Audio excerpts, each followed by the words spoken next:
ಸರಸ್ವತಿಗೆ ತಲೆಬಾಗಿ ನಮಸ್ಕಾರ ಮಾಡ್ತಾ, ಸಾರಸ್ಯ ಮಾಧ್ಯಮ ವತಿಯಿಂದ ಕನ್ನಡ ವೈಭವ ಅನ್ನೋ ಒಂದು ಕಾರ್ಯಕ್ರಮವನ್ನು 69ನೇ ಕನ್ನಡ ರಾಜ್ಯೋತ್ಸವ ಸಂದರ್ಭದಲ್ಲಿ ಏರ್ಪಾಟು ಮಾಡಿರ್ತಕ್ಕಂಥ ತ್ಯಾಗರಾಜು ಮತ್ತು ಎಲ್ಲ ಅವರ ಸಂಘಟಕರಿಗೆ ಅಭಿನಂದನೆಗಳನ್ನು ತಿಳಿಸ್ತಾ, ಈ ಕಾರ್ಯಕ್ರಮದಲ್ಲಿ ಭಾಗವಹಿಸಿರ್ತಕ್ಕಂಥ ನಮ್ಮ ತಾಲೂಕಿನ ಜನಪ್ರಿಯ ಶಾಸಕರು ಆದಂಥ ಪುಟ್ಸ್ವಾಮಿಗೌಡ್ರೆ, ಕನ್ನಡದಲ್ಲಿ ಮಾತಾಡಿ ಕನ್ನಡವನ್ನು ಅಭಿವೃದ್ಧಿಪಡಿಸಿ ಕನ್ನಡ ಶಾಲೆಗಳನ್ನು ಆಯ್ಕೆ ಮಾಡಿಕೊಳ್ಳಿ ಅನ್ನೋ ಒಂದು ಸಂದೇಶವನ್ನು ಕೊಟ್ಟಿರ್ತಕ್ಕಂಥ ವಿನಯ್ ಕುಮಾರ್ ಅವರೇ, ಡಾಕ್ಟರ್ ಶಶಿಧರ್ ಅವರೇ, ಈ ತಾಲೂಕಿನ ದಂಡಾಧಿಕಾರಿಗಳಾದಂಥ ಮಹೇಶ್ ಪತ್ರಿ ಅವರೇ, ಕಮಿಷನರ್ ಆದಂಥ ಗೀತಾ ಅವರೇ, ಪುರಸಭೆಯ ಅಧ್ಯಕ್ಷರು ಮತ್ತು ಉಪಾಧ್ಯಕ್ಷರು ಇಲ್ಲಿ ಕೂತಿದ್ದೀರಾ. ನಿಮಗೆ ಮೊದಲನೇ ಬಾರಿ ನೋಡ್ತಾ ಇದ್ದೀನಿ. ಅಧ್ಯಕ್ಷರು ಉಪಾಧ್ಯಕ್ಷರು ಆದಮೇಲೆ ನಿಮಗೂ ಸಹ ಶುಭಾಶಯಗಳನ್ನು ಕೇಳುತ್ತಾ, ಹೇಮಲತಾ ಅವರೇ, ಕನ್ನಡ ಸಾಹಿತ್ಯ ಪರಿಷತ್ತಿನ ಅಧ್ಯಕ್ಷರಾದಂತಹ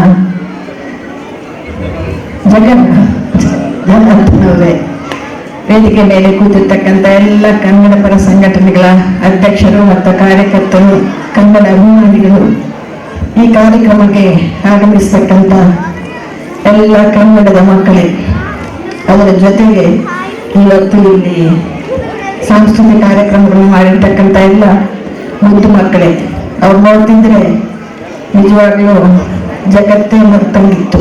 ಚಿಕ್ಕ ಚಿಕ್ಕ ಮಕ್ಕಳು ಪುಟ್ಟ ಪುಟ್ಟ ಅಜ್ಜಿಗಳು ಹಾಕೊಂಡು ಡ್ಯಾನ್ಸ್ ಮಾಡ್ತಾ ಇದ್ರೆ ನಾವು ಜನ್ಮ ವಿಭಿನ್ನ ಮಾಡ್ಕೊಂಡಿರೋ ಅನ್ನೋ ಭಾವನೆ ಬಂತು.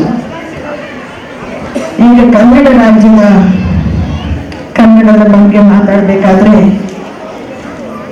ತ್ಯಾಗರಾಜವ್ರಿಗೂ ನೋಡ್ತಿದೆಯೋ ಇಲ್ಲೋ, ಆಲ್ ಔಟ್ ಅಂತಾರೆ. ನನ್ನ ತಂದು ಕರ್ಕೊಂಡು ಬಂದು ಕನ್ನಡದ ಬಗ್ಗೆ ಮಾತಾಡಿ ಅಂತ ಹೇಳ್ತಿದ್ದಾರೆ.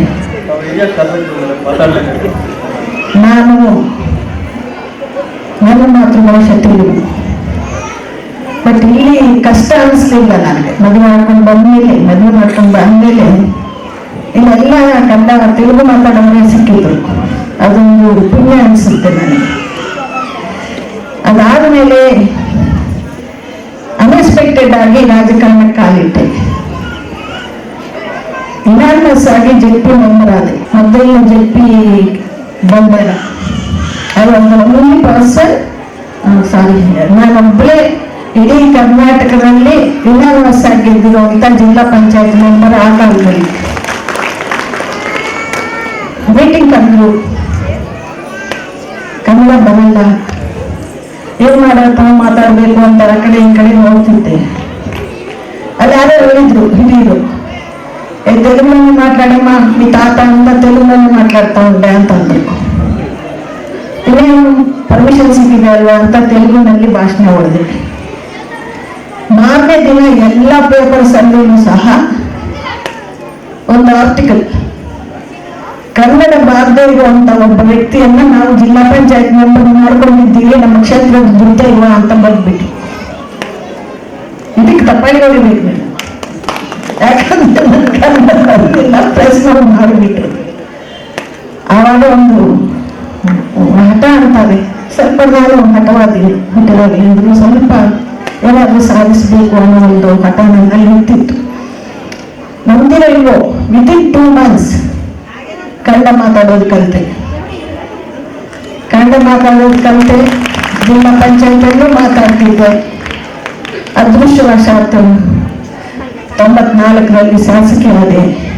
ವಿಧಾನಸೌಧದಲ್ಲೂ ಎಲ್ಲ ಪಾರ್ಟಿಸಿಪೇಟ್ ಮಾಡ್ತಿದ್ದೆ. ವಿತ್ ಕನ್ನಡ ಲ್ಯಾಂಗ್ವೇಜ್ ಅಲ್ಲೇ ಪಾರ್ಟಿಸಿಪೇಟ್ ಮಾಡ್ತಿದ್ದೆ.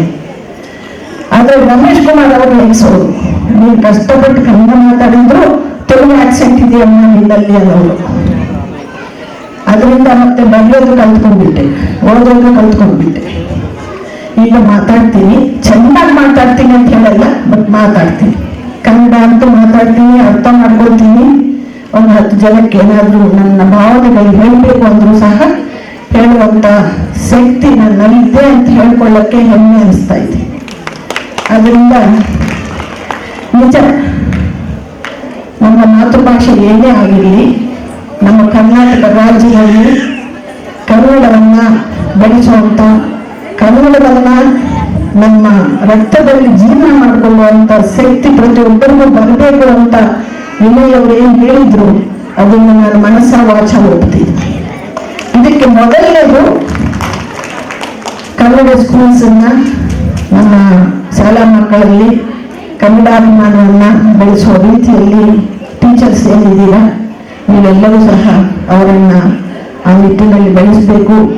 ನಾನು IAS ಎಕ್ಸಾಮಿನೇಷನ್ ಪೇಪರ್ಸ್ ಬಂದ ತಕ್ಷಣ ಫಸ್ಟ್ ನೋಡ್ತೇನೆ ಕರ್ನಾಟಕದವರಾದ್ರೂ ಇದಾರ ಅಂತ, ಫಸ್ಟ್ ನೋಡ್ತೀನಿ. ಎಲ್ಲೂ ಕಾಣಿಸಲ್ಲ ನಮ್ಮವರು, ಎಲ್ಲೂ ಕಾಣಿಸಲ್ಲ. ಅದೊಂದು ನೋವು ಅನಿಸುತ್ತೆ ನನಗೆ. ಯಾಕೆ ನಾವು ಆ ಲೆವೆಲ್ಗೆ ಹೋಗ್ಲಿಕ್ಕೆ ಆಗ್ತಾ ಇಲ್ಲ ಹಂಗೆ ಅನ್ಕೊಂಡ್ರೆ, ನಾನು MA ಆದ್ಮೇಲೆ IAS ಮಾಡೋಣ ಅನ್ಕೊಂಡೆ. ಡೆಲ್ಲಿಗೆ ಹೋಗ್ಬೇಕು, ನಮ್ಮ ಅಪ್ಪ ಕಳ್ಸಕ್ಕಾಗಲ್ಲ ದೂರ ಅಂದ್ಬಿಟ್ಟು. I lost that opportunity. ಅದರಿಂದ ಈಗಿನ ಕಾಲದಲ್ಲಿ ಆ ರಿಸ್ಟ್ರಿಕ್ಷನ್ ತಂದೆ ತಾಯಿಗೆ ಕೊಡ್ಬೇಡಿ ಮಕ್ಕಳಿಗೆ. ನಾವೆಲ್ಲ ರಿಸ್ಟ್ರಿಕ್ಟೆಡ್ ಫ್ಯಾಮಿಲೀಸ್ ಅಲ್ಲಿ ರಿಸ್ಟ್ರಿಕ್ಟೆಡ್ ಆಗಿ ಬೆಳೆದಿದ್ದೀವಿ.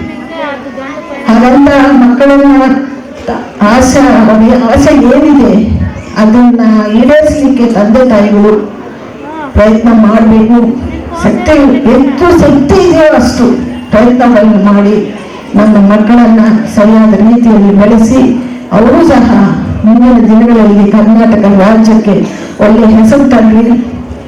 IAS, IPS, KA ನಮ್ಗೆ ಗೊತ್ತಿರೋ ಮಟ್ಟಿಗೂ ನಮ್ಮ ತಾಲೂಕಲ್ಲಿ KAS ಆಗಿರೋರು ಬ್ರಿಲಿಯಂಟ್ ಜಾಸ್ತಿದ್ದಾರೆ.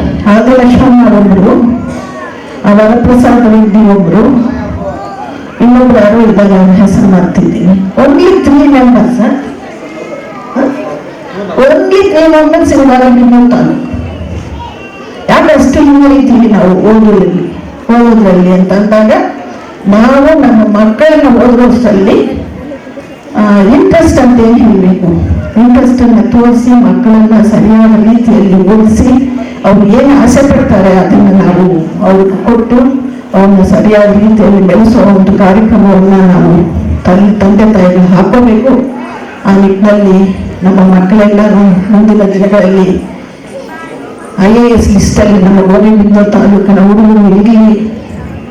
ಅದಕ್ಕೆ ಬೇಕಾದಂತ ಶಕ್ತಿಯನ್ನ, ಪರಿಶ್ರಮವನ್ನ ನಮ್ಮ ವಿನಯ್ ಅವರು ಕೊಡಲಿ ಅಂತ ಒಂದು ರಿಕ್ವೆಸ್ಟ್ ಅನ್ನು ಮುಂದೆ ಇಟ್ಟ, ಗೋವಿಂದ ತಾಲೂಕು ಕನ್ನಡ ಗಡಿನಾಡು ಆದರೂ ಸಹ ನಮ್ಮಲ್ಲಿ ಕನ್ನಡಾಭಿಮಾನಿಗಳು ತುಂಬಾ ಜನ ಇದ್ದಾರೆ. ಈಗ ಮುಂದಿರೋರೆಲ್ಲ ಕನ್ನಡ ಅಂದ್ರೆ ಪ್ರಾಣ ಬಿಡ್ತಾರೆ, ಕನ್ನಡ ಕನ್ನಡ ಕನ್ನಡ ಅಂತಿರ್ತಾರೆ. ನಾನು ವೆಟ್ರಿ ನಂಬರ್ ಇದ್ದಾಗ ಬರೆದು ನನ್ನ ಮನೆ ಗೋಡೆಯಲ್ಲೆಲ್ಲ ಬರೆದು ಬಂದಿದ್ರು, ಕನ್ನಡಗಳಿಗೆ, ಕನ್ನಡ ಬಾಳಿಗೆ ಅಂತೆಲ್ಲ ಬರೆದು ಬಂದಿದ್ರು. ಕನ್ನಡ ಇವರೆಲ್ಲ ಆ ರೀತಿಯಲ್ಲಿ ಬೆಳೆಸೋಣ, ಇದು ಮಾಡೋಣ, ಕನ್ನಡವನ್ನ ಪ್ರೀತಿಸೋಣ, ಕನ್ನಡದಲ್ಲೇ ನಾವು ನಮ್ಮ ಜೀವನವನ್ನು ಕಳೆಯೋಣ ಅಂತ ಹೇಳ್ತಾ ಮುಕ್ತಾಯ ಮಾಡ್ತಾ ಇದ್ದೀನಿ. ಜೈ ಹಿಂದ್, ಜೈ ಕರ್ನಾಟಕ.